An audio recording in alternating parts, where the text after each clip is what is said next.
Well, the most important thing is knowing the need for a nursing home. If you know that your parent or loved one is probably not going to be getting out of the hospital and coming right home, and they're going to need some form of skilled nursing care, you need to immediately start looking for a facility. Because what we see is people wait literally until the 11th hour. You know, the social worker comes in and said, we're going to discharge your mom or dad or your loved one. So you have to be proactive. That's the most important thing. So when you know pretty much that your loved one is going to need skilled nursing care, whether it's a hip fracture or a knee replacement or a stroke recovery, something that's significant that they're going to need skilled nursing care at a nursing home, you need to get on it immediately. And what I always recommend to people is ask around. You have friends at church, you have seniors that you know. I would ask around and say, what facilities are you familiar with? What facilities are good? And time again, you'll hear the same facilities come up. So what you want to do is get that list together quickly and then start calling around yourself. And a lot of times, if you're proactive, those good facilities will have a bed available, but it's only open for a very short period of time, so you want to get on it as quickly as possible. And if it's not one of the top rated facilities, it's maybe one of the lesser ones. There are still some good facilities in town, but they change based on their administration from year to year, believe it or not. One year they may have been a top rated facility, and then the administrator leaves and maybe goes to South Florida and there's a change in administration, and that facility can go from a very good facility to a really poor one. In fact, a lot of problems we see in centers are when the administration changes over and they haven't been able to get that chemistry back, and the center's having some real issues running, and taking care of the residents. So, on the website, I've created sort of a little, algorithm of how to do this, to start out with, where you want to go to look up these facilities and what their history is. And the surveys are probably the most important things.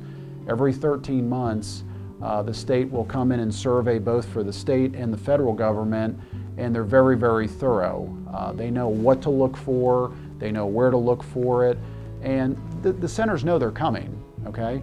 If you haven't had a survey, let's say in 10 months, in the next 3 months they're going to be in your facility, and they actively prepare on a constant basis for the surveyors to come in. And if they're being cited for not feeding the residents, not turning the residents, not giving medicine, really serious things, that raises grave concern that this center can really take care of your loved one, okay? And then in terms of choosing a facility, you have to make sure they have the service you need. For example, if you have a loved one with Alzheimer's, it's advisable to pick a center that has a dedicated locked Alzheimer's unit. You want to make sure that center can meet the needs of your loved one, because if they can't, it's a recipe for disaster. And it's okay to ask questions. People feel very scared when they go in and look at these centers to ask the right questions. What is your nurse staffing ratio? Have you ever been cited for these issues? Can I see your surveys? And if you have looked at the surveys beforehand and you've got questions, it's okay to ask the administrator or the director of nursing or the social worker, why did you get cited for this? Can you help me understand that? And they should have a good explanation. And if they don't, or they seem kind of nervous about it, that should raise alarms as well, okay? Now, sometimes people do end up in centers, they don't want their loved ones in because of, like I said, the 11th hour problem. This is the only place that can take my loved one, and the hospital's discharging them tonight. So if you end up in a center that may not be exactly your first choice, you want to make sure that you and your family members, friends, church members, anybody you can get to sort of check in on your loved one is very beneficial, because as they say, the squeaky wheel gets the grease. If they know people are watching what they're doing, they're going to give a lot more care. I know from experience the nursing home residents that don't have family don't get as much care. And we see that when we go into the centers and they're all lined up in their wheelchairs up and down the halls, and it's just really sad to see that. It's sad to see these folks that they have nobody checking in on them, and they end up sometimes with poor results, and that's just unfortunate. What you need to watch for is what we call a change in condition. And what I mean by that is you come into the facility and you see your loved one maybe isn't as active as they were, or they're complaining of pain, or you see some unexplained bruise or cut or skin tear, that's usually a sign that something has happened and maybe something is going wrong. It's not always indicative of a problem or abuse, but it's something that you definitely need to ask about.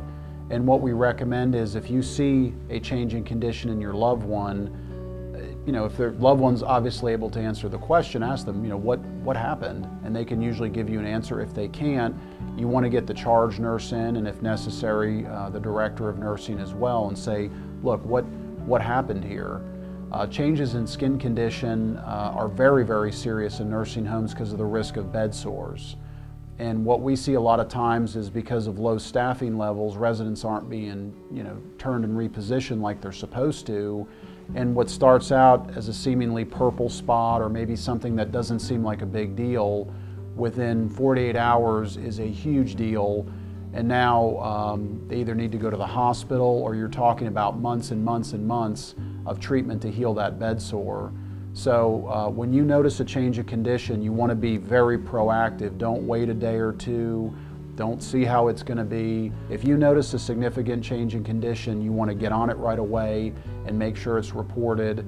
And if there was truly some form of abuse or neglect, we always recommend you file a written report, because it happens.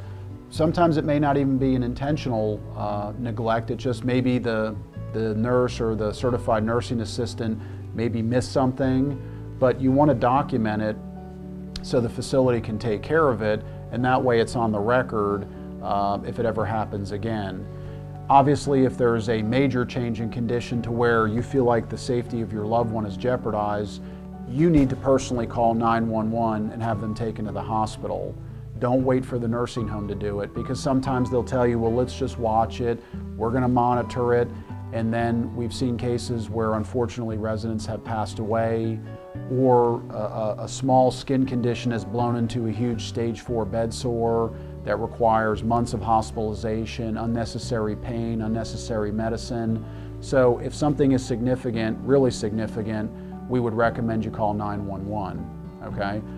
And if in a very significant case, we also recommend you call the Elder Abuse Hotline, and I have that 1-800 number on my website. And you may say, well, what is that? Well, what the Elder Abuse Hotline does is they come out within 24 hours and thoroughly investigate what happened. And it's an important investigative tool because they have the ability to talk to everybody right then and there. Whereas as a lawyer, I can only talk to the employees of the facility in a lawsuit, which could be months and months later, and they've talked with their lawyer and kind of gotten their story together. Number one, it helps protect your resident, which is the most important thing. They'll come in there and make sure that nothing else happens, and also they'll protect the records from being altered. We have many, many cases where the facilities go in knowing that they did something wrong and they'll alter the records. And then lastly, we have a good idea of what happened because they've talked to everybody involved in the care of that resident. So that's a very important step. I believe it's wise to get a lawyer once you realize that what happened at the nursing home has injured or even led to the death of your loved one, because you need to have the lawyer's ability to investigate as quickly as possible. So by hiring an experienced nursing home lawyer, they have the ability to know what to do. For example, to call the Elder Abuse Hotline to make sure the records are taken before they're altered. People are talked to while or before their corporate lawyer's gotten down there to talk to them. And then also, one of the things we do immediately is get out a letter to not spoliate or destroy evidence. And why that's important is if later we can show a judge or jury that this nursing home destroyed evidence, it's devastating. Most judges will sanction the nursing homes, and I know most jurors simply won't believe anything they have to say. So by getting a lawyer involved early, you have that investigation ability. And then also we have the ability, if necessary, to order private autopsies or things of that nature in death cases. It's not something obviously you do in every case, but we have the ability to get those experts involved very quickly. We have the resources to hire them, to pay them, and to get that taken care of. And I've done nursing home cases now for over 15 years, and I've worked with some of the finest experts in the country in the area of geriatrics, geriatric nursing, forensic accounting, lots of different areas that you need in these cases. These are not like an auto case, they're not like a workers' comp case, they're not like any other case. They're a very specialized area, and you have to have a lawyer who understands both the state laws and the federal laws on how to handle these cases, because if the lawyer doesn't understand that, it will lead to a very, very poor result. Another reason you would want a lawyer in an injury or death case is chasing the corporate structure and the corporate money. What we see in these nursing homes nowadays is the facility that your loved one is at, that's just one in the chain of a long chain of a very complicated and convoluted corporate structure. And you may say, well, why do they do that? Why would they set it up that way? Well, the reason is obvious. They want to avoid lawsuits and liability. And we know that that's just a smokescreen in a big game. So we've been very successful going up to the corporate owners and the people that are siphoning all that money out of the nursing home, because most nursing homes are very, very profitable. There's this misconception that nursing homes operate at a loss. They're not profitable. They are highly, highly profitable businesses. And you can tell that by looking at who owns them. Most of them are owned by investment groups. Some of the largest investment groups in the world own them. So we follow the money and we hold them accountable. We've done that time and time again.